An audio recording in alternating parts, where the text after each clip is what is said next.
Very good afternoon to all of you. आज हम call for care में बात करेंगे एपिलेप्सी के बारे में, which is a brain disorder in which a person can have repeated seizures या कन्वर्जन्स ओवर टाइम। अब सीजर्स से मेरा मतलब है kind of a disturbed brain activity, जिसमें कि अटेंशन या बिहेवियर दिमाग का चेंज हो जाता है और मूड भी स्विंग्स हो जाते हैं कई बारी। अब ऐसा क्यों होता है एपिलेप्सी में, या फिर इसके क्या सिम्टम्स हैं, क्या संकेत या लक्षण है, और इसे आप कैसे सॉल्व आउट कर सकते हैं, किस तरह से एक इंसान एपिलेप्सी से बाहर निकल सकता है, आयुर्वेद में इसका क्या सॉल्यूशन है, इसके बारे में बात करेंगे अपनी आयुर्वेद एक्सपर्ट डॉक्टर राखी मेहरा के साथ। Doctor Rakhi, welcome to the show. ओम नमो धन्वंतराय।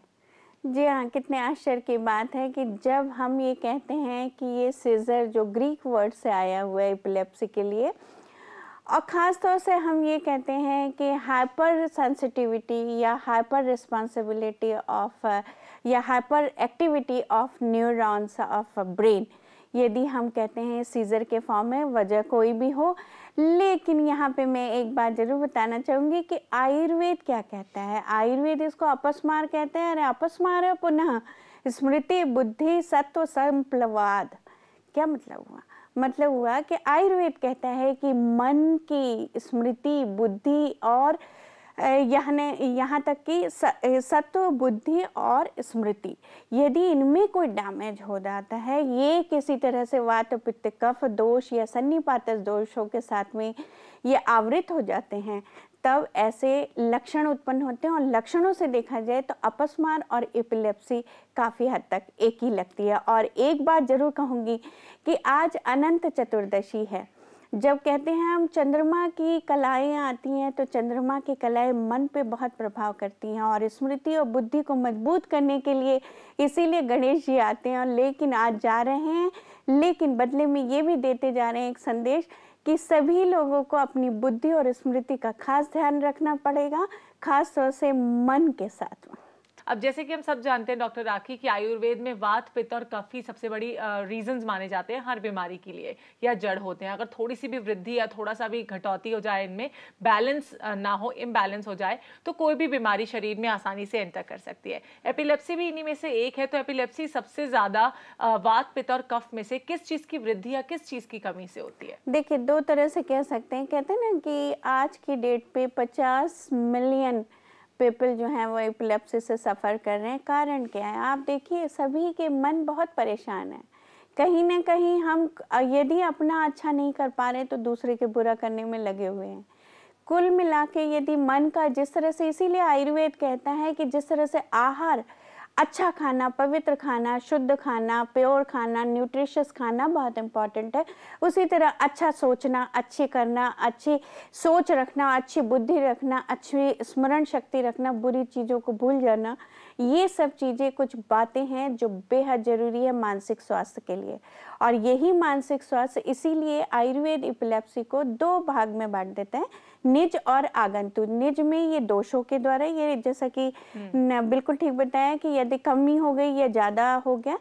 और इसमें एक बहुत इम्पॉर्टेंट है इंद्रियार्थ, जो इंद्रियां होती हैं उनका ओवर इंडल्ज होना किसी चीज़ में। खास तौर से यदि देखा जाए तो क्रोध है या जितने भी मूड्स है ना, जैसे कि खास तौर से काम, क्रोध, लोभ, मोह, मद, ये सभी चीज़ें कहीं ना कहीं एक पागलपन जरूर दे जाते हैं और इसका कारण अपस्मार बन जाता है। और दूसरा आगंतुक, जैसे कि ट्रॉमेटिक होता है। ट्रॉमेटिक के कारण यदि ब्रेन के न्यूरोट्रांसमीटर्स चेंज हो गए हैं, लीजन्स हो गया है, तो भी एपिलेप्सी हो सकती है। चलिए, तो ये तो हुई कुछ रीजंस की बात। इसी के साथ हम बात करते हैं राशि के साथ फोन लाइन पर। जी राशि। Good afternoon ma'am. Good afternoon doctor. Good afternoon राशि जी, बताइए। राशि बताएं। मैम, मुझे एक्चुअली अपने मम्मा के लिए क्वेश्चन पूछना था। उनकी एज 46 है। उनका मेनोपॉज का टाइम भी चल रहा है और उनकी राइट आई पे बहुत पेन रहता है। उन्होंने 2 आई स्पेशलिस्ट को भी दिखा ली, जितने भी टेस्ट थे साइनस के, यूरिक एसिड के, थायराइड के, सब सही आए हैं। और स्पेशलिस्ट ने बोला कोई एज सच कोई प्रॉब्लम नहीं है, may be just because of tension वो ज्यादा प्रॉब्लम है या आई में या जो भी है, आई डोंट नो। उनको सिटी स्कैन के लिए बोला है, बट वो आई गेस ठीक नहीं है। तो आप भी सजेस्ट करेंगे कि मम्मा क्या करें? चलिए, इनकी मॉम क्या कर सकती हैं? अभी 46 इयर्स की जब सभी इन्वेस्टिगेशन नॉर्मल आ रहे हैं, राशि एक उपाय ये करके देखो और मुझे ज़रूर बताना। नोट करिए, अदरक उनको खाने के पहले लेना है। अदरक का रस खाने के पहले 15 मिनट पहले ज़रूर खाना है। किसके साथ में? सेंधा नमक के साथ में ज़रूर खाएं। दूसरी बात है, ब्लड प्रेशर का आपने कहीं जिक्र नहीं किया, कहीं बढ़ा हुआ तो नहीं है, ये ज़रा चेक कर लें। यदि ऐसा है तो सेंधा नमक मत मिलाएं और नमक के बगैर केवल अदरक का सेवन करें। और एक बार दवाई नोट कर लें, अशोकारिष्ट 2 चम्मच सुबह, 2 चम्मच शाम, और शंख पुष्पी सिरप 1 चम्मच सुबह, 1 चम्मच शाम।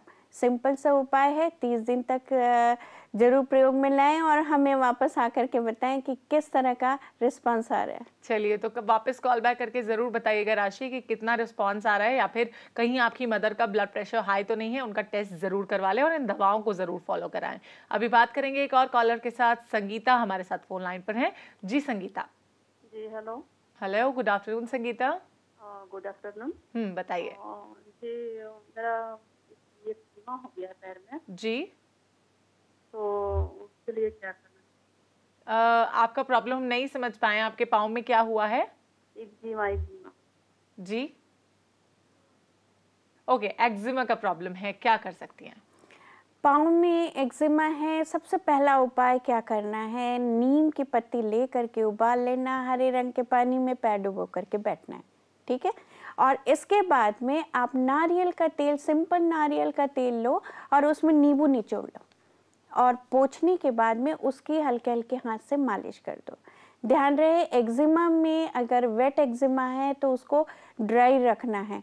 तो इसके लिए बहुत बढ़िया पाउडर मैं आपको बता दे रही हूँ, जो आप छिड़क लेंगे तो उससे काफ़ी फ़र्क पड़ेगा। निम्बादी चूर्ण यदि लगाते हैं तो वो ड्राई भी रहेगा। और कोशिश करिएगा कि खास तौर से फुटवेयर और जो फुट सॉक्स वगैरह आप यूज़ करती होंगी वो फ्रिक्वेंटली चेंज करना है, कॉटन के यूज़ करना है, और 1 गोली आरोग्यवर्धिनी की सुबह शाम लेना है। चलिए, इसी के साथ हम बात करेंगे पूनम के साथ फोन लाइन पर। जी पूनम। गुड आफ्टरनून पूनम, बताइए। डॉक्टर। गुड आफ्टरनून पूनम, बताएं। तो आपसे पहले तो मेरी रिक्वेस्ट है कि आपसे जो क्वेश्चन है वो सुने ढंग से, और प्लीज जो बातें पूछी जाए उसके बाद में सारे बारे में बताएं, फोन से ही बताएं, क्योंकि इस समय हमारी जो कनेक्शन है डिश का वो नहीं आ रहा है। चलिए बताइए, क्या सवाल है आपका? मैम मैंने पहले भी कॉल किया था तो ज़्यादा नहीं बता पाए थे आप, आधी बात हमें पता चली थी जी। मैं पूछना चाहती हूँ मेरे पापा के बारे में। मेरे पापा की एज 56 ईयर्स है जी, और उन्हें हेपेटाइटिस बी है। तो मैं जानना चाहती थी मैम कि हेपेटाइटिस बी में उन्हें कौन कौन सी सब्जियाँ हम खिला सकते हैं, और उनका ट्रीटमेंट तो चल रहा है एलोपैथी का, लेकिन हम ये भी चाहते हैं कि आप ये बताएं कि उन्हें खाने में हम क्या क्या दे सकते हैं, सब्जियों में कौन सी सब्जियाँ जी, मसालों में कौन कौन से मसाले दे सकते हैं, क्योंकि मैम काफ़ी कंफ्यूजन है कि हल्दी या फिर ऑयल कितना लें, और भी टमाटर वगैरह खा सकते हैं कि नहीं, खट्टे चीज़ें खा सकते हैं कि नहीं। आयुर्वेदिक में अगर ऐसी कोई दवाएं हैं जो ज़्यादा फायदा करें तो प्लीज़ उन्हें भी बताएं, जो हम एलोपैथिक दवाई के साथ खा सकते हैं, किस तरह से ले सकते हैं। तो पूनम हमारे साथ लाइन पे बने रहिए, बिकॉज अभी कॉल फॉर केयर में वक्त हो गया एक छोटा सा ब्रेक लेने का।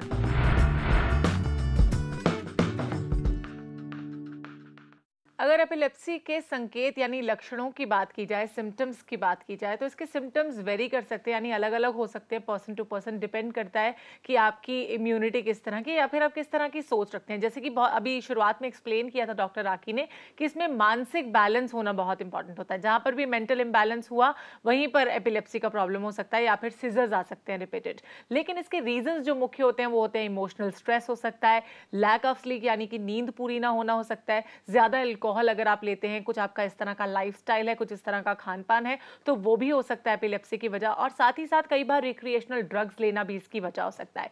तो बहुत जरूरी है कि लाइफस्टाइल में भी कुछ एक चेंजेस लाए जाए, साथ साथ आयुर्वेदिक दवाओं को भी फॉलो किया जाए, जिससे एपिलेप्सी में काफी हद तक आराम मिलता है।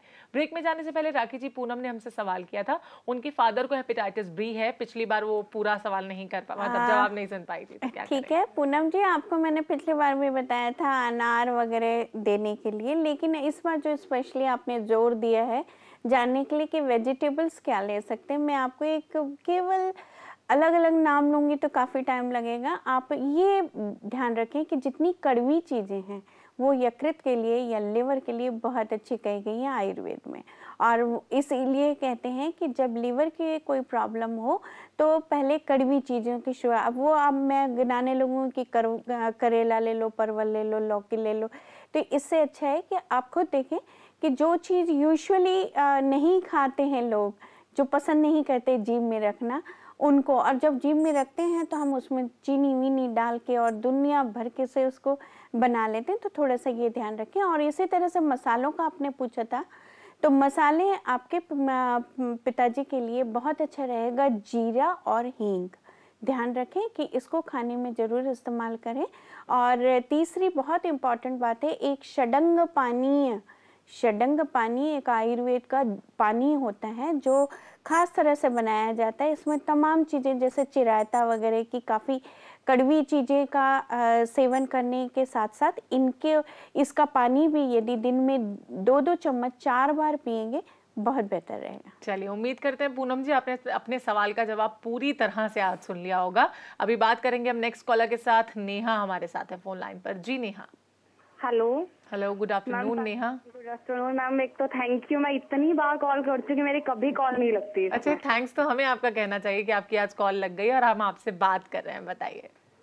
मैम मुझे पूछना था, मेरी एज 23 है जी, और मेरा वेट 55 समथिंग है। मैम मुझे ब्रेस्ट इंक्रीज के लिए आयुर्वेदिक में कुछ ट्रीटमेंट है? ओके, ब्रेस्ट एनहांसमेंट के लिए क्या करें? 23 ईयर के हो और आपको एक बात ध्यान रखना चाहिए, नोट कर लीजिए, वो बादाम रोगन तेल होता है। बादाम रोगन की तेल यदि की मालिश गोलाई से की जाए नहाने के 5 मिनट पहले, नियमित रूप से ध्यान रखें, ये ज़रूर करें। और दूसरी कुछ एक्सरसाइजेज होती हैं जो हमारी जो ख़ासतौर से पेक्टोरियल गर्डल के जो मसल्स हैं उनको काफ़ी हद तक वो टोन करती हैं, तो वो एक्सरसाइजेज भी आप किसी भी योग गुरु से पर्सनली जाकर के सीख सकते हो, क्योंकि ऐसे बताने से बेहतर होगा यदि आप वो सीख करके करो। और दूसरी बात है, तमाम वो चीज़ें सोचना मत कि कोई ऐसी जादू की छड़ी हो कि रातों रात एनहांस हो जाए, या जादू की छड़ी हो कि कोई गोली मिल जाए, तो प्लीज़ ऐसे सारे जो एडवर्टीजमेंट हैं उनसे दूर रहिए। और मैं आपको बता दूं, यदि बॉडी के प्रपोर्शन से आपके स्तन का साइज ठीक है तो बहुत आकर्षक और बहुत खूबसूरत लगोगे आप। चलिए, अभी हम बात करेंगे एक और कॉलर के साथ। मीनू हमारे साथ फोन लाइन पर हैं। जी मीनू। हेलो मैम, प्रणाम। नमस्कार मीनू जी, बताइए।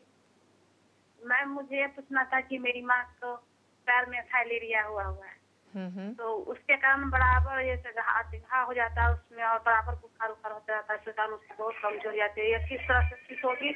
होम्योपैथी दवाई बहुत खा चुकी है, नहीं ठीक हुई। ओके, थोड़ा बताइए।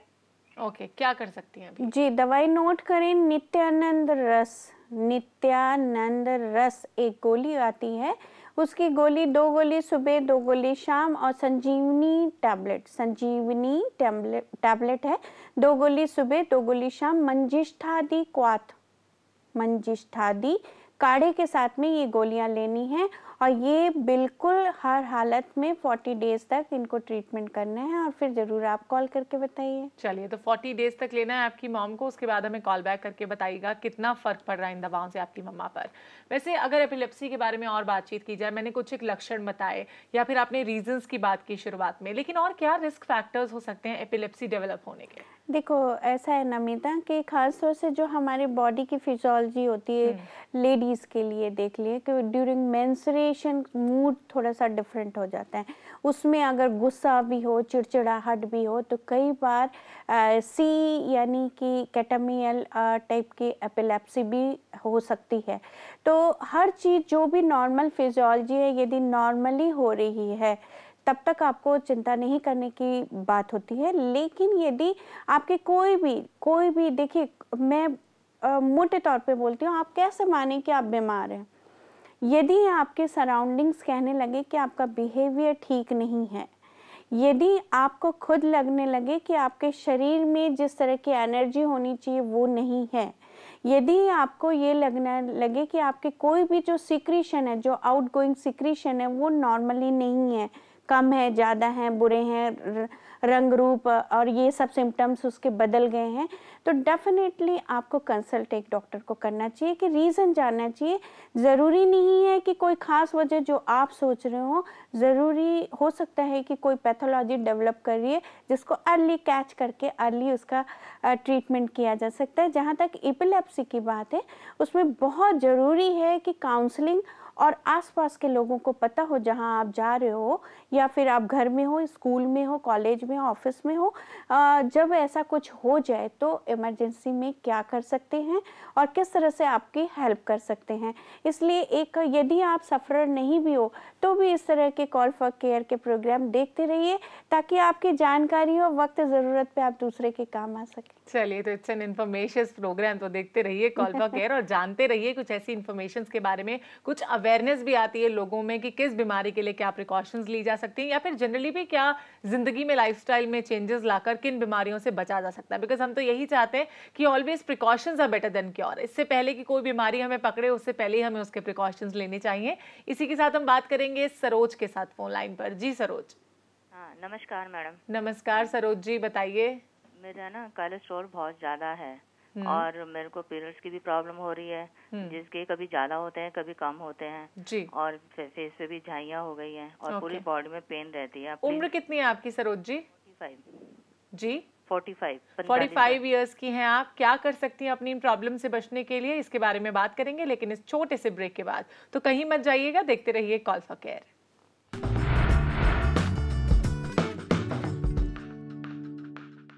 अब अगर कोई छोटी सी बीमारी है या कोई बड़ी सी बीमारी या डिजीज़ भी है, उसके लिए उसके सॉल्यूशंस भी ज़रूर होते हैं। उसी तरह से एपिलेप्सी के लिए भी कुछ एक प्रिकॉशंस होती हैं, कुछ एक सॉल्यूशंस हैं उसके, आयुर्वेद में भी और वैसे भी। लेट्स से फॉर एग्जांपल उन लोगों को एडवाइस किया जाता है जो भी लोग एपिलेप्सी के शिकार हैं, उन्हें ड्राइव करने से मना किया जाता है। This is a very common criteria कि एपिलेप्सी के जो अटैक हैं वो बहुत ही साइलेंट होते हैं और बिना कहे, बिना किसी सिम्टम के आते हैं। तो इट्स वेरी इंपॉर्टेंट कि अपना ख्याल खुद ही रखें, अपने जिस तरह से अपने लाइफस्टाइल में चेंजेस कर सकते हैं धीरे धीरे लाने चाहिए। इससे भी बहुत हद तक कम हो सकते हैं एपिलेप्सी के अटैक या फिर एपिलेप्सी होने का खतरा।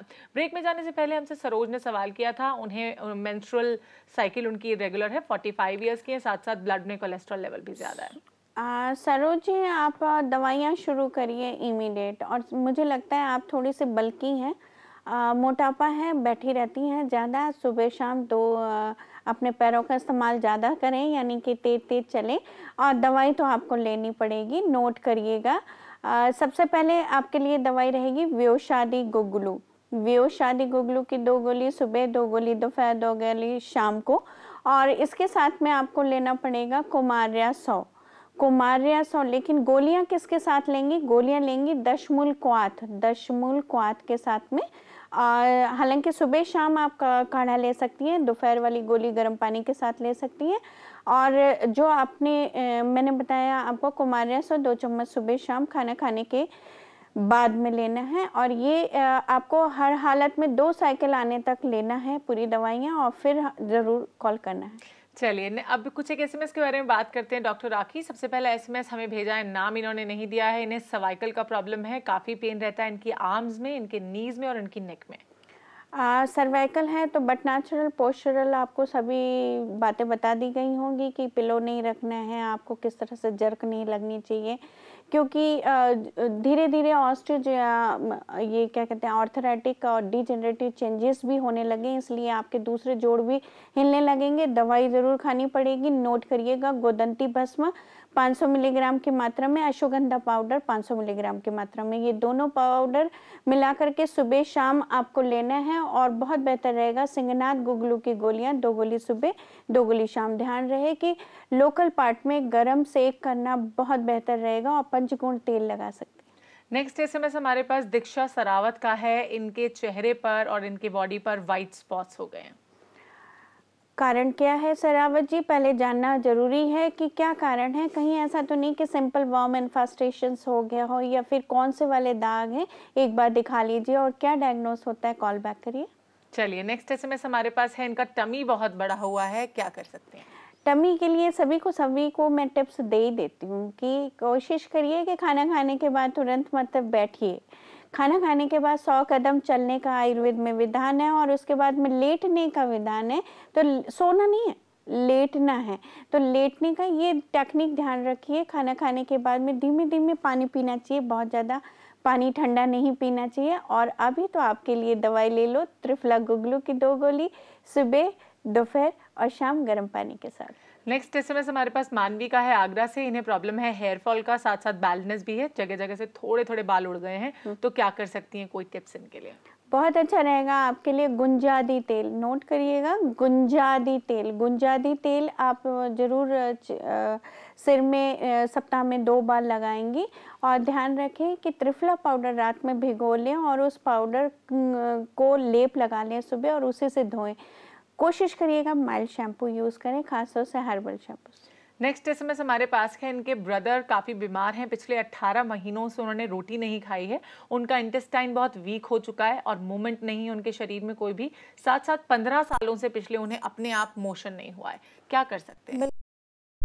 नहीं खा रहे हैं, फाइबर्स आ नहीं रहे हैं, और आजकल तो वैसे भी हम लोग जो है बिना फाइबर वाले आटे की रोटी खा रहे हैं, लेकिन चोकर वाले युक्त रोटी खाना बहुत बेहतर होता है।